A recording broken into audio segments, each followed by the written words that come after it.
Okay, next we're going to hear from AJ. AJ Ball is going to come up and do an introduction for our honored chief guest speaker.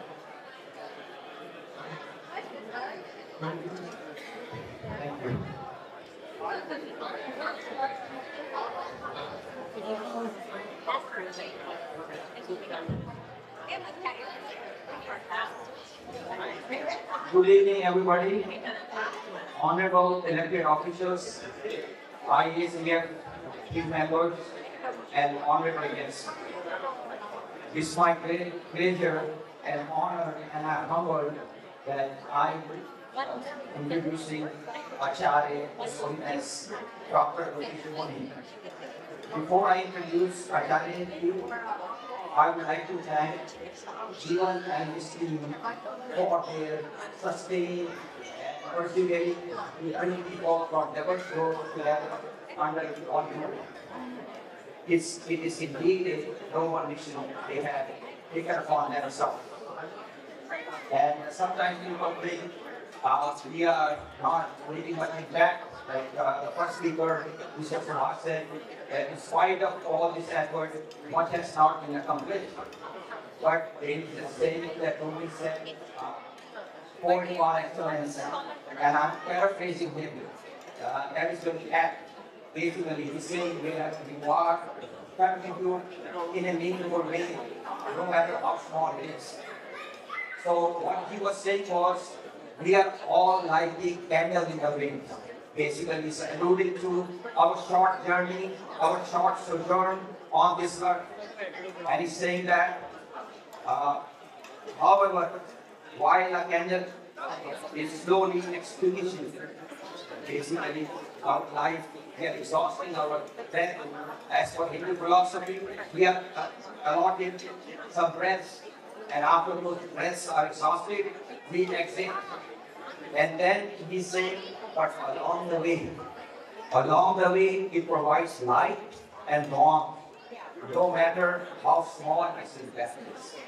So, whatever organization it is, whatever they are doing, they are planting good seeds. And I was very impressed with the panel that now they are trying to pull in the new generation and focusing on to have a healthy mind. So, before I introduce in full detail Acharya, we will run a small video in Hindi, and then I will basically complement the introduction in English. Please turn on the video.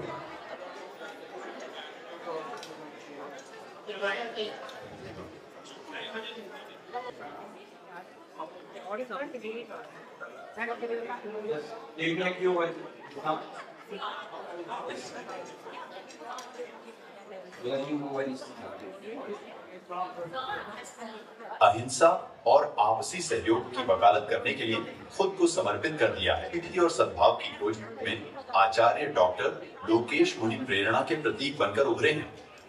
लगभग 4 दशकों से उन्होंने राष्ट्रीय चरित्र को बढ़ावा देने, मानवीय मूल्यों को स्थापित करने और अहिंसा और आपसी सहयोग की वकालत करने के लिए खुद को समर्पित कर दिया है। 1961 में पचपदरा शहर में जन्मे उन्होंने जैन धर्म, बौद्ध धर्म, वेदांत और विभिन्न शिक्षाओं में गहराई से प्रवेश किया और इस दौरान कई भाषाओं में पारंगत भी हुए। उनकी यात्रा ने उन्हें भारत के 20,000 किलोमीटर तक पैदल यात्रा कराई, जिसमें उन्होंने पर्यावरण चेतना को बढ़ावा देते हुए कन्या, भ्रूण हत्या और नशीली दवाओं की लत जैसी सामाजिक बुराइयों का मुकाबला किया। अहिंसा विश्व भारती की स्थापना करते हुए उन्होंने विश्व स्तर पर अपने मिशन का विस्तार किया और दुनिया भर के प्रतिष्ठित आध्यात्मिक नेताओं के साथ अंतरधार्मिक संवादों में शामिल हुए। अपनी अटूट प्रतिबद्धता के लिए पहचाने जाने वाले उन्हें राष्ट्रीय सामुदायिक सद्भाव पुरस्कार और शांति के राजदूत की उपाधि जैसे प्रतिष्ठित सम्मान प्राप्त हुए हैं। शांति शिक्षा के प्रति आचार्य डॉक्टर लोकेश मुनि के समग्र दृष्टिकोण, प्राचीन ध्यान तकनीकों को आधुनिक विज्ञान के साथ मिश्रित करने के कारण उन्हें उच्चतम स्तर पर प्रशंसा मिली है, जिसमें संयुक्त राष्ट्र और लंदन संसद में संबोधन भी शामिल है। Thank you. For those of you who don't know me, my name is Ajit Sehgal, and I have known Jeevan for over 35 years. He's a very cheerful person, very soft-spoken, and the kind of activity he's doing with his team is very impressive.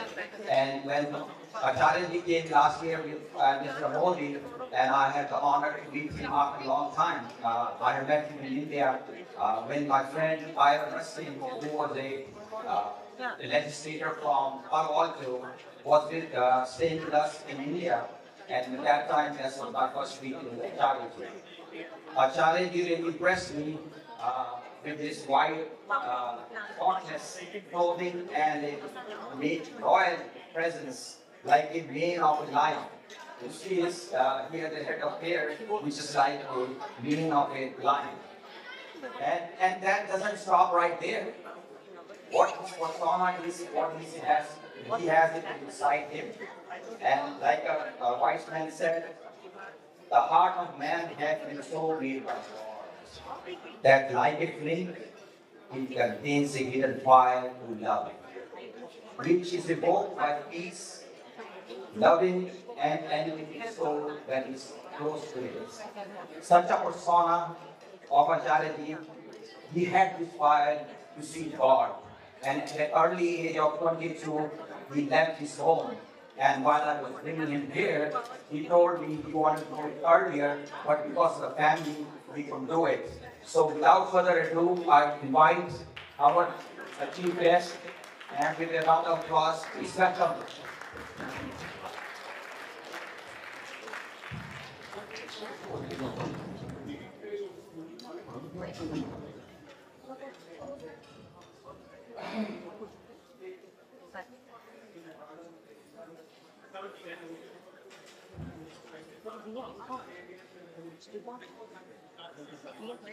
सर्वप्रथम Indo American community इस 30वें वार्षिक उत्सव के अवसर पर मैं आप सबको बहुत बहुत बधाई देता हूँ।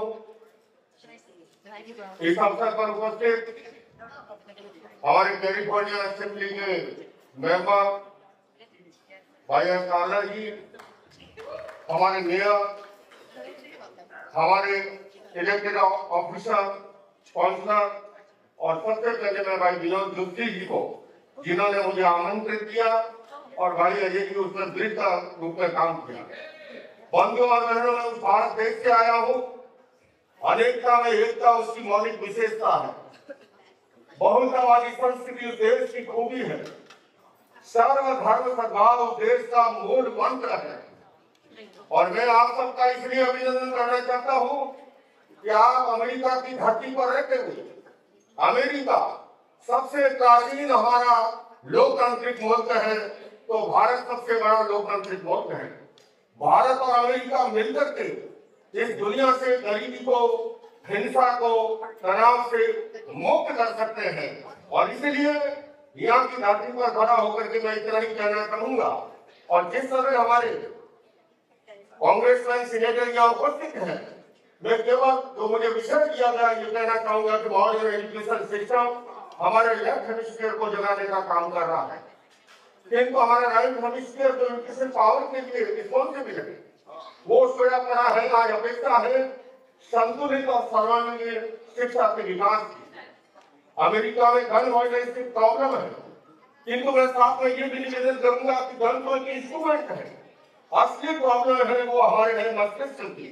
उस मस्तिष्कीय प्रशिक्षण क्रिया को प्राइमरी एजुकेशन से पीस एजुकेशन जैसे कार्यक्रम को इंट्रोड्यूस किया जाए तो गन वायलेंस की समस्या का समाधान भी हो सकता है। मेडिकल साइंस के अनुसार मैं अगर आपसे निवेदन करूं, हमारे इसी मस्तिष्क में एनिमल ब्रेन भी मौजूद है, जहां पर 5 विकृतियां जन्म लेती हैं, तो इसी मस्तिष्क में नियोकॉर्टेक्स परतती है, जहां पर मानवीय और दैहिक विकृतियां जन्म लेती हैं। एक संत और सन्यासी होने के नाते ही नहीं, मैं मेडिकल साइंस की इस बात को एक्सेप्ट करता है कि अगर स्टूडेंट का सिंपैथेटिक नर्वस सिस्टम ज्यादा सक्रिय है या पैरासिम्पैथेटिक नर्वस सिस्टम, या तो वो हीन भावना में चला जाएगा दब्बू रह जाएगा या इतना आक्रामक बन जाएगा जैसा हमने देखा अनेक बार वर्जीनिया यूनिवर्सिटी से लेकर के पिछले दिनों घटी घटना कि एक ही व्यक्ति ने कितने लोगों को शूट करके रख दिया। आज अपेक्षा है उस समस्या के समाधान के लिए आज अपेक्षा है कि हम उसके मूल में जाकर उसमें जड़ में जाकर के समाधान करें और प्राइमरी एजुकेशन से ही हम वैल्यू-बेस्ड एजुकेशन को इंट्रोड्यूस करें। अगर ऐसा हम करते हैं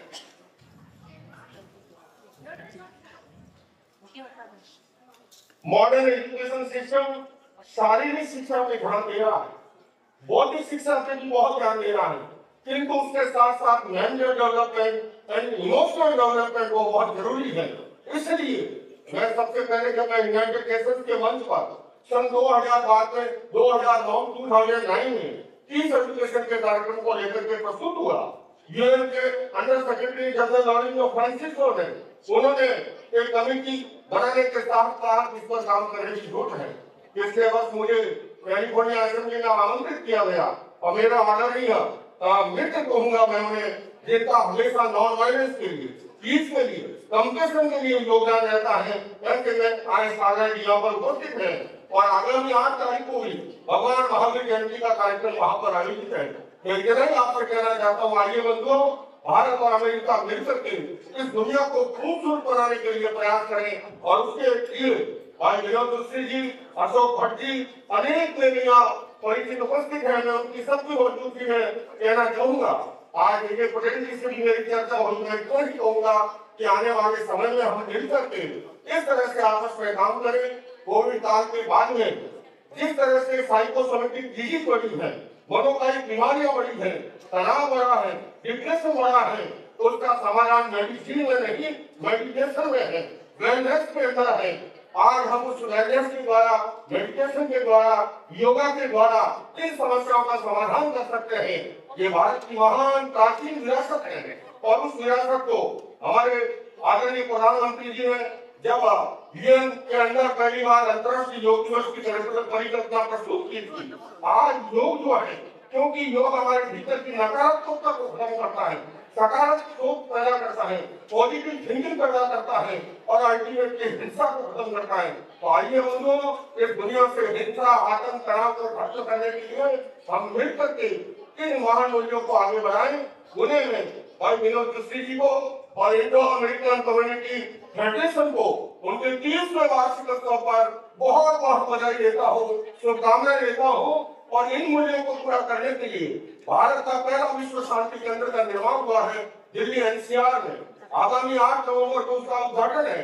उसमें हमारे आर्ट ऑफ लिविंग के संस्थापक श्री रविशंकर जी बता रहे हैं, योग ऋषि बाबा रामदेव जी बता रहे हैं। मैं आपको आमंत्रित करने के लिए आया हूँ कि आइए और उस विश्व शांति केंद्र के माध्यम से हम पूरी दुनिया में अहिंसा, शांति, सद्भावना के परचम को लेकर के आगे जाए।